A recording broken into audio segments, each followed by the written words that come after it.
बिस्मिल्लाहिर्रहमानिर्रहीम। अस्सलाम वालेकुम। नाइमरोज़ टीवी, मैं मुबारक जवेद। नाजरीन, काफ़ी दिनों से आपने देखा सोशल मीडिया पे डॉक्टर अब्दुल सलाम साहब के बारे में कुछ ऐसे लड़के हैं जो प्रोपेगेंडा कर रहे हैं, कभी उनकी तस्वीर की बेहुरमती कर रहे हैं, कभी कुछ। इसी सिलसिले में मैंने चौधरी मिर्ज़ा जफ़र साहब से रिक्वेस्ट की थी कि डॉक्टर साहब पे कोई प्रोग्राम हम करें, तो उन्होंने बड़ी मेहनत से प्रोग्राम तैयार किया। तो चलते चौधरी साहब की तरफ। जर्मनी। अस्सलाम वालेकुम। वालेकुम सलाम वरहमतुल्लाह। चौधरी साहब, बहुत शुक्रिया। मैंने कहा डॉक्टर साहब, डॉक्टर अब्दुल सलाम साहब के बारे में आपको रिक्वेस्ट की थी कि प्रोग्राम हम करेंगे। आपने देखा सोशल मीडिया पे कुछ लड़के जिनको ये भी नहीं पता तालीम क्या चीज़ है, और ये भी आप अंदाज़ा लगा सकते हैं कि कितनी जहालत है अभी तक वहाँ पे। उनको ये नहीं पता कि एक नोबेल प्राइज याफ्ता साइंसदान और उसकी किस तरह कदर की जाती है ना। तो इस पे मैंने जी जी सोचा जी। कि आपको कहूँ, तो आपका भी शुक्रिया। तो ज़रा बताइए हमारे नाजरीन को डॉक्टर साहब के बारे में आज, ताकि इन लोगों को पता चले जिनको नहीं पता ना। जज़ाकुमुल्लाह अहसन। मैं आपका भी शुक्रगुजार हूँ कि आपने मुझे मौका दिया है कि मैं मोहतरम डॉक्टर इस्लाम साहब के बारे में जी प्लीज़। जो है वो बातें आपकी खिदमत में और नाजरीन की खिदमत में पेश करूँ। जज़ाकल्लाह। बात ये है कि जिस तरह आपने जिक्र फरमाया है कि डॉक्टर साहब की तस्वीर पे जो उन्होंने काली स्याही ली है और जिस तरह उनके बारे में वहाँ मुताला किया है, और पाकिस्तान में गाहे बगाहे लोग बातें खाते पीते हैं, जी तो ये सूरत हाल देखकर तो मुझे ये चीज याद आती है जी। कि ये भी तो गनीमत है कि हर जुल्म की तकमील हम्म। गैरों से जो होती थी वो अपनों से हुई है। क्या बात। तो डॉक्टर अब्दुल सलाम के बारे में न सिर्फ वो एक इंसान थे, और बल्कि मैं तो उनकी पैदाइश से इस जिक्र का शुरू करना चाहता हूँ जी प्लीज़। कि उनके वालिद साहब चौधरी मोहम्मद हुसैन साहब की पहली बीवी फौत हो गई, तो दूसरी शादी उन्होंने 12 मई 1925 को की, और डॉक्टर साहब की वालदा का नाम हाजरा बेगम था। जी और जब शादी हो जाती है, आपको पता है हमारे माहौल में फिर वो मकलावा वगैरह होता है, जी फिर वो बच्ची को कुछ दिनों के लिए उसके वालदान के पास छोड़ आते हैं। जी। तो जब शादी के बाद उनके घर छोड़ आए वालदान के, तो 23 रोज बाद का वाकया है जी कि चौधरी मोहम्मद हुसैन साहब मगरिब की नमाज पढ़ के तो दुआ कर रहे थे कि अल्लाह भैया मुझे नेक और साले औलाद जी। अता फरमा। तो उन पे कशफी हालत तारी होगी, अच्छा और उस कशफ में एक फरिश्ते ने एक बच्चा उनके हाथों में दिया। अच्छा। उसका नाम पूछा गया, जी। तो फरिश्ते ने बताया कि इसका नाम अब्दुल सलाम है। क्या बात, सुभान अल्लाह। फिर 29 जनवरी 1926 को जी जुमे का मुबारक दिन था, जी और जिस वक्त हम जुमे की नमाज अदा करते हैं जी। उस वक्त डॉक्टर अब्दुल सलाम की पैदाइश हुई है। माशाल्लाह। फिर हज़रत खलीफतुल मसीह सानी रज़ी अल्लाह ताला अन्हु की खिदमत में इस बच्चे की पैदाइश के बाद खत लिखा गया कि हुजूर इसका नाम तजवीज़ करें, जी और उसमें ये वाक़या भी बताया जो उनको कशफन अल्लाह ताला ने बताया था। जी। तो हज़रत खलीफतुल मसीह सानी रज़ी ताला अन्हु ने फरमाया, इसके बच्चे का नाम तो कशफ में ही अल्लाह ताला ने बता दिया, मैं इसी को बरकरार रखूं। माशाल्लाह। तो ये वो अब्दुल सलाम है जी जिसकी पैदाइश से पहले ही अल्लाह ताला ने उनके वालिद को कशफ में बता दिया था कि अल्लाह ताला एक बेटा अता फरमाएगा और जो बड़ा रूहानी मुकाम भी हासिल करेगा। बिल्कुल। फिर चौधरी गुलाम हुसैन साहब की किताब में एक वाक़या लिखा है। जी उनकी हमशीरा कराची में हमीदा बेगम थी, उन्होंने मुझे अपने वालिद साहब की वो किताब अता फरमाई थी, भेजी थी। अच्छा। उसमें वो लिखते हैं कि मैंने एक कशफ देखा जी। कि डॉक्टर अब्दुल सलाम बड़ी तेजी से एक दरख्त के ऊपर चढ़ता चला जा रहा है। अच्छा। तो मैं घबराया कि ये तो शाखों तक पहुंच गया, यहीं कहीं इसको कुछ हो ना जाए, गिर ना जाए। तो मैंने कहा अब्दुल सलाम वापस आ जाओ। उन्होंने कहा अब्बा जान कुछ नहीं होता, जी और फिर वो नजरों से गायब हो गया। जी। तो अल्लाह ताला ने अब्दुल सलाम के मुकाम का उसमें बताया कि वो इंतहाई बुलंदी पे अल्लाह ताला उसको पहुंचाएगा। बहुत खूब। फिर उन्होंने एक कशफ देखा जी कि चौधरी जफरुल्लाह खान साहब रजी अल्लाह ताला अन्हु एक बड़ी कीमती और खिलत वाली पोशाक है, जी उस पे बटन लगा रहे हैं अपने हाथ से। जी। तो वो कहते हैं कि ये डॉक्टर अब्दुल सलाम के लिए मैंने तैयार की है। अच्छा। तो इलाही नविश्तों में इस अजीम शान इंसान के मुतल्लक अल्लाह ताला ने पहले से खबरें दे रखी थी। जी फिर डॉक्टर साहब जो हैं वो तो जब मुतालिया करते थे, रिसर्च कर रहे होते थे, तो वो जो थे उनके मुतालिया के कमरे के अंदर कुरान मजीद की तलावत की कैसेट लगी होती थी जी बिल्कुल। और साथ वो अपना काम कर रहे होते थे। जी और फिर कभी कभी नातों की कैसेट लगी होती थी। जी मुझे इस बात का अच्छी तरह पता है कि एक दफा डॉक्टर साहब जनरल ज़ियाउल्लाह के पास थे और वहीं पे कारी अब्दुल रहमान थे जिनकी आज़ाद कश्मीर रेडियो पे भी तलावत आती थी। जी तो डॉक्टर साहब उनकी तलावत से बड़े मुतासर होते थे। जी। तो उन्होंने कारी अब्दुल रहमान साहब से कहा कि मुझे अपने पूरे कुरान मजीद की जो कैसेट है ना वो दें। अच्छा। तो जनरल ज़ियाउल्लाह कहने लगा डॉक्टर साहब मैं आपको भिजवा दूंगा। अच्छा। तो इस तरह उन्हें कुरान मजीद से और रसूल करीम सल्लल्लाहु अलैहि वसल्लम से भी मोहब्बत थी। जी। और फिर इसी कुरानी तालीम को अल्लाह नूर समावात वल अर्ज़ के पेश नज़र उन्होंने अपना जो नजरिया पेश किया है, तहकीक की और उसको साबित किया है, जी वो अल्लाह ताला के फर्ज से पुख्ता तौर पर साबित हुआ है। और फिर जब आपको इनाम मिला बिल्कुल, तो जो तकरीर की जी वो भी आपने कुरान मजीद की तलावत से शुरू की। बिल्कुल ऐसे ही। और जब इनाम लेने गए जी तो आपने पाकिस्तानी लिबास पहना, बिल्कुल। पगड़ी पहनी, अचकन पहनी, खुस्सा पहना, शलवार कमीज पहनी। जी और आज ये जो हला और नाम नहाद लोग जिनको डॉक्टर अब्दुल सलाम के मकाम का पता ही नहीं है, जी वो उठते हैं और इस तरह के कविता खातर हरकत दिखाते हैं जिससे दिल जख्मी हो जाता है बहुत ज्यादा। कि इन जोहला को पता ही नहीं कि वो इंसान क्या था। बिल्कुल आपने फिर दुरुस्त। यही बात नहीं है, वो एक ऐसा अजीम शान इंसान था जी कि जब उन्होंने वो साइंस में तरक्यात की मनाजिल तय कर रहे थे जी तो उनको ख्वाहिश थी कि इस्लामी ममालिक के जो लोग हैं और बिलखुसूस पाकिस्तान जो उनका मुल्क है, बिल्कुल। वहाँ इस साइंस की तरक्की की तरवीज को कायम किया जाए जी और वहाँ पे मैं कोई साइंस का रिसर्च सेंटर जो है वो कायम करूँ। बिल्कुल ऐसे ही। लेकिन जब उन्होंने कोशिश की, जी सदर अयूब के ज़माने में उन्होंने कोशिश की थी जी और उस वक्त के जो finance minister mister Mohammad Shoaib थे, उनको अयूब खान ने पूछा तो उन्होंने अयूब खान को मशवरा दिया कि मौसूफ साइंसदानों के लिए 5 स्टार होटल खोलना चाहते हैं। जी तो डॉक्टर सलाम इससे बड़े दिल बर्दाश्ता हुए और दूसरे इस्लामी मुल्क में भी उनकी ख्वाहिश थी कि वहाँ पे मैं इस तरह का रिसर्च सेंटर कायम करूँ। जी लेकिन वो कोशिश करते रहे। देखिए अब ये जो जी फाइनेंस मिनिस्टर वो इस तरह की बात कर रहा है। फिर ये मतलब 1978 की बात है जी जब बेनजीर की हुकूमत थी। ठीक। तो डॉक्टर साहब उन्हें मिलने के लिए आए जी इस्लामाबाद में। वो लिखने वाला लिखता है जी कि मैं उस कमरे में मौजूद था जी जब डॉक्टर साहब बेनजीर से मुलाकात के लिए बार बार फोन करते थे कि मुझे वक्त मिल जाए मुलाकात का। जी तो बड़ी देर के बाद वजीर आजम के से रब्ता हुआ जी तो उसने जवाब दिया कि वजीर आजम के पास वक्त नहीं है, आज भी नहीं है, कल भी नहीं है। और वो लिखते हैं कि डॉक्टर सलाम को इस पर इतना अफसोस हुआ कि किया है कि वो बेनजीर से मिलने की कोशिश करते रहे जी और सेक्रेटरी ने बताया कि आज भी वक्त नहीं, कल भी नहीं है।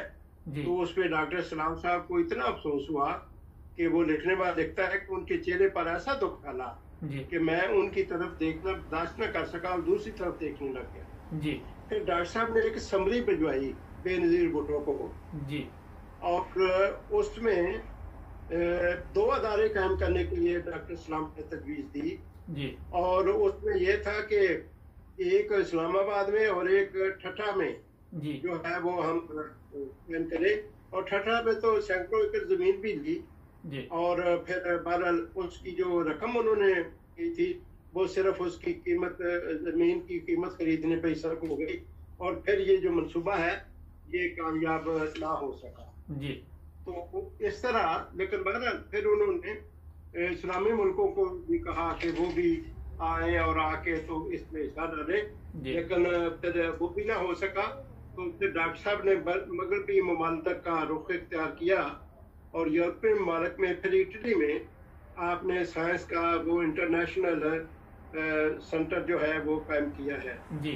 तो इस तरह आपने ये है कि फिर उसको किया और फिर अल्लाह ताला ने अपना फजल फरमाया और डॉक्टर साहब को 79 में जी। जो है वो नोबेल प्राइज अल्लाह ताला ने अता फरमाया। बिल्कुल ऐसे ही। डॉक्टर साहब बड़े अजीम इंसान थे जी। और जब आपको नोबेल प्राइज मिला है तो फिर आप पाकिस्तान भी आए। पाकिस्तान में भी आपको जनरल ज़ियाउल हक ने इम्तियाज अता किया जी। और वो चाहते थे कि उनकी बाज़ तकारीब में लेक्चर्स हों, जी। लेकिन वहाँ पे भी जिस तरह आजकल आपके नाम पे गंद उछाला जाता है, उस वक्त भी बाज़ इस्लामी तंजीमों में जहाँ जहाँ कॉलेज यूनिवर्सिटी में आपने जाना था वहाँ पे धमकियाँ देनी शुरू कर दी जी। और इस तरह फिर वो जो है वो लेक्चर ना दे सके। बिल्कुल ऐसे। लेकिन बात ये है, जो मैंने शुरू में एक शेर पढ़ा है जी।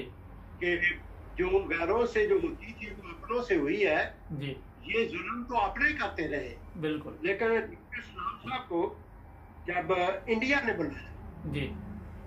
हालांकि वो शहरी तो पाकिस्तान के हैं बिल्कुल। और पाकिस्तान में आपके लिए खुशी का जो ज्यादा था कि वहाँ ज्यादा लोग खुश हों और आपकी इज्जत और एहतराम करें। जी। लेकिन जब इंडिया बुलाया तो मैं आपको बताना चाहता हूँ, उन्होंने एक हीरो की तरह आपका इस्तकबाल किया। जी। और उस वक्त वहाँ की वजीर आजम इंदिरा गांधी थी। जी। जब आप वहाँ गए तो मुबारक साहब जी। प्लीज। उन्होंने इतना एजाज दिया डॉक्टर शाम को बिल्कुल। कि इंदिरा गांधी जो आई थी, आपके रोब और जलाल का इस कदर उस पर असर था जी। कि उसने आपके बराबर बैठने से इनकार कर दिया, बल्कि आपके कदमों में फर्श पर बैठ गई। अच्छा। फिर यही नहीं है, बल्कि ये मेरे पास तारीखी सबूत हैं जी। और ये मैं इसका हवाला भी बता देता हूँ। जी। ये जो वाकया अभी मैंने इंडिया का बताया, ये 22 जनवरी के हफ्ते रोजा लाहौर में ये उनका एक मजमून है, उसमें मैंने लिया है। जी। और ये जो अब मैं बताऊंगा, ये 7 अप्रैल का हफ्ते रोजा लाहौर है, जी। जिसमें फिर आप जाते हैं चीन में। जी।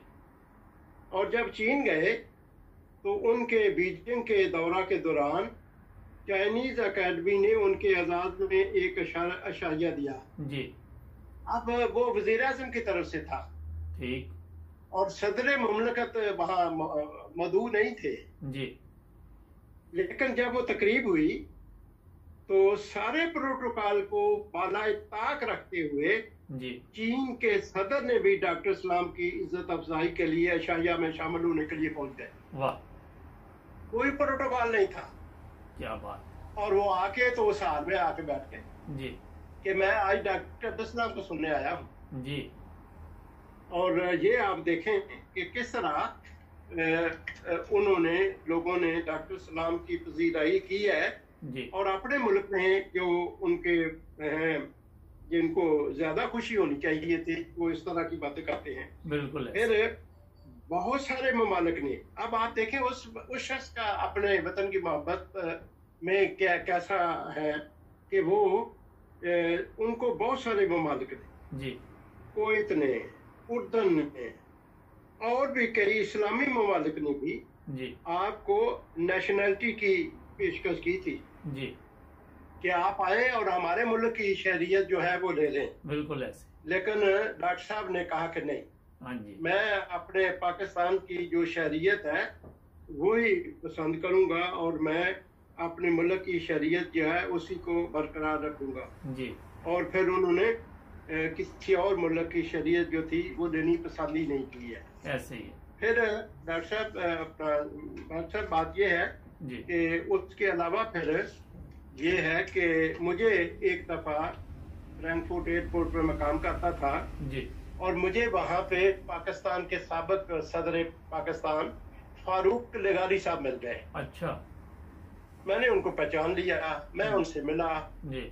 और मैंने उनसे कहा कि मैंने आपको पहचान लिया, आप पाकिस्तान के सदर मुमलकत रहे हैं। जी। जी बेशक। जी। तो खैर मैंने उनसे कहा कि मैं आपसे एक बात कहनी चाहता हूँ। जी। वो कहने लगे नहीं जी आप 10 बातें कहें। अच्छा।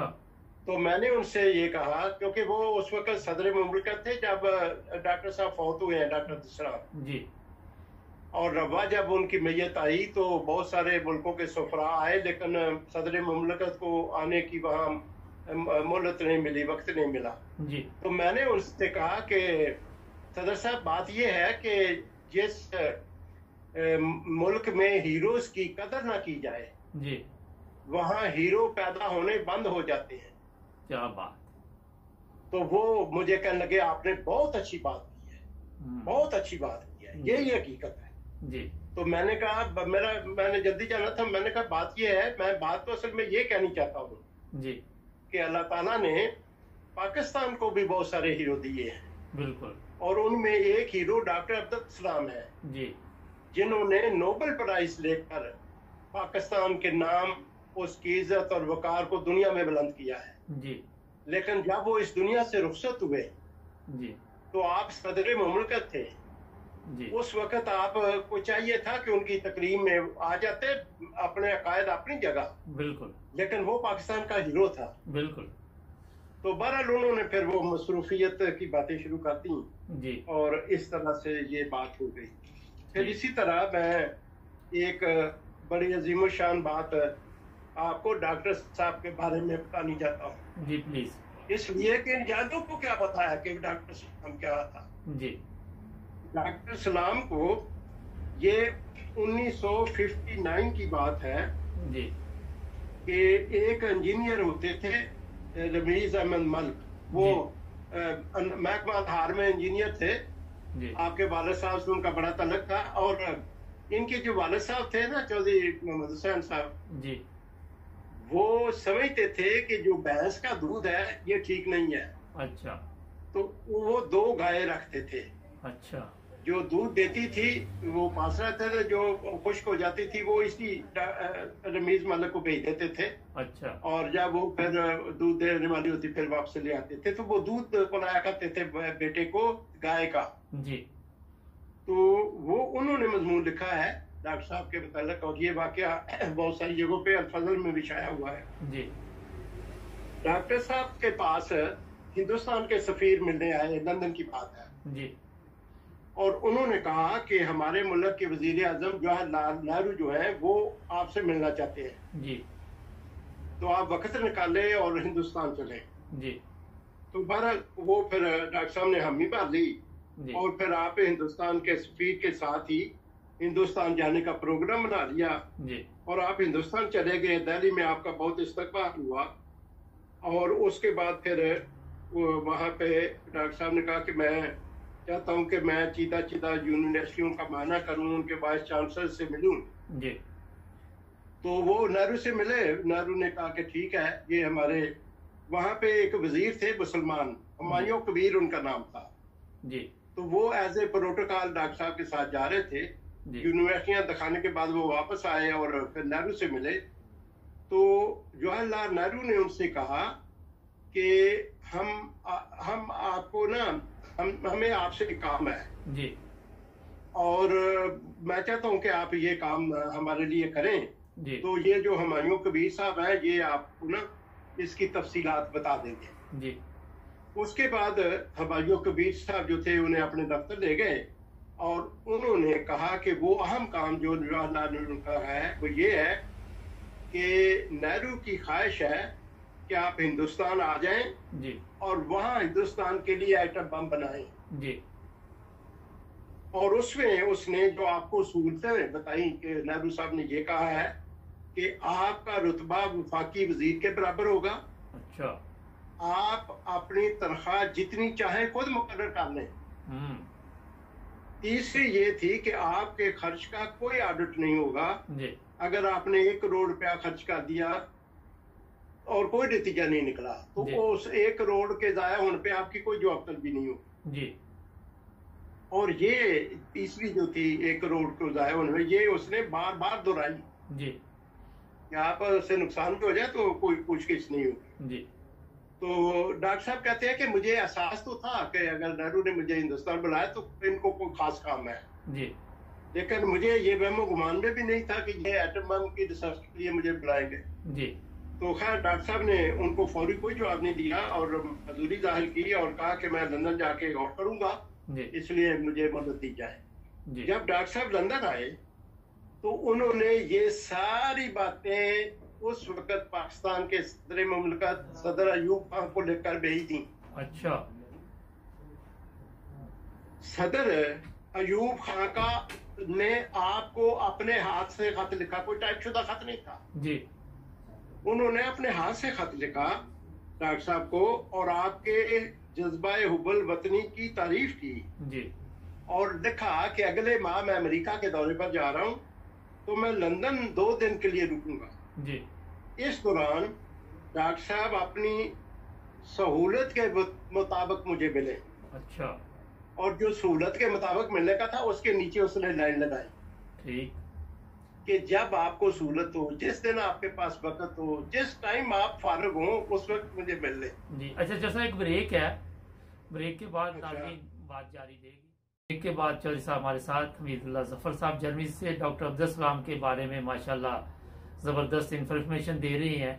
आज प्रोग्राम का मकसद ये था कि पाकिस्तान में जिस तरह लोग उनकी तस्वीर के साथ सलूक कर रहे हैं, अफसोस होता है, मैंने पहले भी ये बात की, पाकिस्तान में जनाब कोई कब्रों की पूजा कर रहा है, कोई चढ़ावे चढ़ा रहा है, कोई कुछ कर रहा है, किसी को पता नहीं नोबेल प्राइज क्या होता है, ये पता है 11वीं क्या है, 12वीं क्या है। इसी सिलसिले मैंने सोचा कि ये जाहल लोग जो जिनको इन चीज़ों की अहमियत नहीं, इस पर एक प्रोग्राम किया जाए। जी चौर साहब। जी, मैं बता रहा था पिछली बात कि अयूब खान ने अपने हाथ से खत लिखा जी और उसमें बिल्कुल आगे चले, आगे से चौर साहब वो साथ रिकॉर्ड हो गया। वो कहते हैं मुझे ये खत मिला और जब अयूब खान मिले तो उन्होंने अयूब खान को वो सारी तफसीर बताई जो नेहरू से मुलाकातें हुई और सारा कुछ था जी। तो अयूब खान ने फिर डॉक्टर सलाम के जज्बा हुब्बुल वतनी की तारीफ की और फिर डॉक्टर साहब से कहा कि देखिए पाकिस्तान आपका मुल्क है जी, आप ये काम पाकिस्तान के लिए। और फिर यही वो वक्त था 1959 का जी। जब अयूब खान ने ये चीजें डॉक्टर अब्दुल सलाम में वो वतन की मोहब्बत के मुतल्लिक पाई तो फिर आपने उनको चीफ एडवाइजर मुकर्रर कर दिया। जी। फिर जब बम के धमाके हुए पाकिस्तान में तो आप हमारे अक्सर भाई अब आप जानते होंगे कि खलीफत मसीह राबे रहमतुल्लाह ताला ने जो खुतबा इरशाद फरमाया था उसमें आपने बड़ी तफसील के साथ ये बताया था कि पाकिस्तान में जो आटमी प्रोग्राम शुरू किया गया है उसका बानी मुबानी तो डॉक्टर अब्दुल सलाम है जी। तो ये फिर डॉक्टर साहब को अल्लाह ताला ने इस खिदमत की तौफीक अता फरमाई है और फिर बड़े आलमी एजाज से भी अल्लाह ताला ने डॉक्टर साहब को नवाजा है जी। लेकिन आखिरी बात मैं आपकी खिदमत में पेश करनी चाहता हूँ जी प्लीज। कि इन नाम नहाद लोगों को तो पता नहीं है जी कि किस तरह अल्लाह ताला ने उस अजीम शान इंसान को ऐसी काबिलियत अता फरमाई थी। ये बातें तो हम शामिल नहीं कर सके जी कि किस तरह वो शुरू से ही काबिल थे, बिल्कुल ऐसे ही। और अल्लाह ताला ने बेइंतहा काबिलियत उनको अता फरमाई थी और उनके रिकॉर्ड अभी तक किसी ने तोड़े नहीं है जी लेकिन आखिरी बात मैं इस बात पे खत्म करूंगा जी कि डॉक्टर अब्दुल सलाम के एक और नजरिए पर जी मैरीलैंड यूनिवर्सिटी में बड़े महंगे तजर्बात हो रहे हैं बिल्कुल। और उस वो नजरिया कुछ यूं है कि इर्तिका अपनी जगह मगर कुर्रा अर्ज पर ऐसे हालात कभी न थे जो हयात पैदा करते, यानी हयात कुर्रा अर्ज के बायस से आई है मुतअद्दिद साइंसदानों का ख्याल है जी। अगर तजर्बात से ये नजरिया साबित हो गया जी तो पूरे 400 बरस की यूरोपियन साइंस में इनकलाब आ जाएगा जी और डॉक्टर अब्दुल सलाम को न्यूटन और आइंस्टाइन की साथ में तीसरे साइंसदान की हैसियत देनी पड़ेगी। वाह। और आप एक और नोबेल प्राइज के हकदार ठहरेंगे। इंशाअल्लाह। इस तरह डॉक्टर अब्दुल सलाम बाद अज मर्ग, वफात के बाद भी अल्लाह के फजल से इस तहकीक को कामयाबी हो जाए तो फिर दूसरा नोबेल प्राइज जो है वो उनको अता किया जाएगा जी। और ये मेरा हवाला है हफ्त रोज़ा लाहौर 24 फरवरी 2007 सफ़ा नंबर 12 पे ये तर्जुमा है। अल्लाह करे कि ये खुदा ताला के फजल से दोबारा नजरिया जो है उनका वो तहकीक के मराइल से गुजरता हुआ कामयाब हो जाए और फिर दुनिया देखे कि आज दुनिया जिसको दत्कारती है, आज दुनिया जिसके चेहरे पर स्याही मल के उसको फसद करती है, आज दुनिया उस शख्स को कोई मकाम देने के लिए तैयार नहीं होती, वो उसको खुदा ताला फिर इज्जत और एहतराम के एक और मकाम से नवाजेगा इंशाअल्लाह। क्योंकि डॉक्टर साहब को पाकिस्तान से मोहब्बत थी जिसका मैंने जिक्र किया है। मुबारक साहब, मैं आपको एक और वाकया बताना चाहता हूँ। जी प्लीज। वाजिद शमसुल हक साहब लंदन में सफीर थे पाकिस्तान के। बिल्कुल। बेनजीर की हुकूमत थी जी, पता। और डॉक्टर साहब को फिर आखिरी उम्र में दिमागी अख्तलात का आर्जा हो गया था।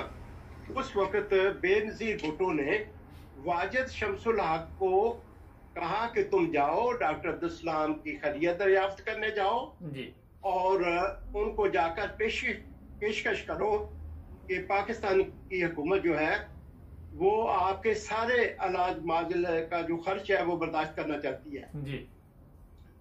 वाजिद शमसुल हक साहब ने ये मजमून कराची के एक अंग्रेजी अखबार में शाया किया जिसका उर्दू में तर्जुमा अल-फजल में शाया हुआ है जी। तो उसमें फिर वो कहते हैं कि मैं गया, मैंने फूलों का गुलदस्ता लिया और टिल्डा चावल 10 किलो का थैला लिया और मैं वहां गया। चूंकि डॉक्टर साहब उस वक्त बात नहीं कर सकते थे, उनकी बेटी ने तर्जुमानी की।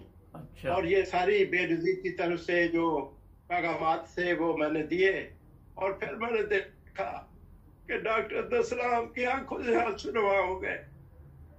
तो उनकी बेटी ने कहा कि डॉक्टर सलाम ये ख्वाहिश रखते हैं जी कि उन्हें पाकिस्तान में दफन होने की इजाजत दी जाए। ये उस बंदे की आखिरी ख्वाहिश थी जी कि मुझे मेरे मुल्क में दफन होना जो है उसकी इजाजत दी जाए जी। और हम लोग बातें करते हैं। अच्छा। और ये जो उठता है ना उसकी कोई हैसियत है, ना उसका कोई इल्म है, ना उसका कोई मुकाम है, उठ के डॉक्टर सलाम की जात पे वो कीचड़ उछालना शुरू कर देते हैं और तरह तरह की बातें करनी शुरू कर देते हैं। अच्छा, जैसा ये बताइए, आपने माशाल्लाह बड़े अच्छे तरीके से उनकी ज़िंदगी पे रोशनी डाली और कितने वो मुहिब्बे वतन थे और अल्लाह ताला के साथ उनका कैसा तल्लक था, कुरान पाक के साथ कैसा तल्लक था। लेकिन आज ये जो लोग इस तरह के प्रोपेगेंडे कर रहे हैं, आपके ख्याल में पाकिस्तान में कितने फीसद लोगों को पता है कि नोबेल प्राइज जो साइंस में मिलता है वो कैसे मिलता है? वो ये है कि बहुत कम लोग हैं जिनको देखें, लोगों को बताता ही नहीं है। मौलवी तो गालियां देते हैं। नहीं, वैसे मैं बात कर रहा हूँ कि ये जिस तरह ये सलूक कर रहे हैं, इनको पता है किसी को कि नोबेल प्राइज की अहमियत क्या होती है? बहुत कम लोग हैं जिनको पता। और ये बहुत लोगों को पता है कि फलां पीर के पास जाना, फलां जगह चढ़ावा चढ़ाना, ये चीजों का पता है। बिल्कुल, ये तो मौलवी की बातें सुनते हैं, वही उसी को कबूल करते हैं। और ये भी पता है कि लोगों के हकूक किस तरह मारने हैं, लोगों पे तशद्दुद कैसे करना है, ये चीजों का पता है। ये चीजों को पता है। और ये जो इल्मी तलीम, ये तलीम का जो मकसद है उसका नामो निशान भी नहीं है कि इन लोगों को बताया जाए। और एक चीज और मैं बताऊं चौर साहब के तलीम के साथ तरबियत का ही बड़ा मसला है पाकिस्तान में। असल मसला ये है कि तारीख मसक की गई है पाकिस्तान की, बस यही चीज है। आप देखें डॉक्टर, तारीख तो है ही नहीं जो होनी चाहिए जी। और जो तालीमी निसाब है वो भी तो इस तरह का नहीं है। मैं वही बता रहा हूँ कि लोगों को तलीम जो दी जा रही है वो भी कोई आपको पता ही है, कोई 2 नंबर तलीम है। जो दे रहा है उसको भी पता नहीं है, जो ले रहा है उसको भी पता नहीं है। मुबारक साहब, आपकी बात बिल्कुल सही है और उसको मिसाल मैं इस तरह दूंगा जी। 1995 में जब जलसा था हमारा यूके का, बरतानिया का जी, इस्लामाबाद में, बिल्कुल इधर था हदीकातुल महदी में जी। तो वहाँ साकिब ज़ेरवी साहब आए हुए थे जी। तो उनसे पाकिस्तान के हालात के बारे में किसी ने बात की, तो उन्होंने पता क्या जवाब दिया जी। उन्होंने कहा वहां बेईमानी भी खालिस नहीं मिलती। हाय हाय, क्या बात है, बहुत खूब। बेईमानी भी खालिस नहीं मिलती। नाज़रीन, इसी पे हमारे प्रोग्राम का वक्त भी खत्म हो रहा है। चौर साहब, आपका बहुत शुक्रिया। कोई मैसेज देना चाहिए हमारे नाजरीन को मुख्तसर? जज़ाकमुल्लाह ताला वासनज़ाद है कि जो हमारी अक़दार है जी, हमें उसको बरकरार रखना चाहिए, बिल्कुल। और उसका हमें इल्म होना चाहिए। जब इल्म होगा फिर हम अपनी अक़दार को कायम रखेंगे। तो उसके लिए हमें चाहिए कि हम भी सीखें, हम भी तालिब इल्म बने, और हम भी इस तरह बहुत की खूब। चीज़ें जो है वो सीखें, ताकि अल्लाह ताला के फजल से हम अपने कौल और फिर में अल्लाह ताला के फजल से आगे बढ़ने वाले हों। बहुत और शुक्रिया। अल्लाह ने जमात अहमदिया में ऐसे लोग पैदा किए हैं बिल्कुल ऐसे ही। जो खुदा ताला के फजल से इस म्यार पर पूरा उतरते हैं। बहुत शुक्रिया चौर साहब। मैं जानता था आप बहुत ही मसरूफ हैं आजकल, मुझे पता है आप दीन की खिदमत में रात दिन लगे हुए हैं, मगर फिर भी आपने वक्त निकाला, तो मैं आपका बहुत शुक्रगुजार हूँ। नाजरीन, चौर साहब बहुत मसरूफ इस महीने में जा रहे हैं, मुझे पता है, क्योंकि ये तहरीक जदीद के सेक्रेटरी भी हैं, लेकिन फिर भी मैंने रिक्वेस्ट की तो इन्होंने वक्त दिया। इनका भी एक दफ़ा फिर शुक्रिया। जुड़े रहे 9 वज़ टीवी के साथ, सब्सक्राइब करना ना भूलें। मिलेंगे अगले प्रोग्राम में। अल्लाह हाफ़िज़। चौर साहब, अल्लाह हाफ़िज़। जज़ाकमुल्लाह, अल्लाह हाफ़िज़।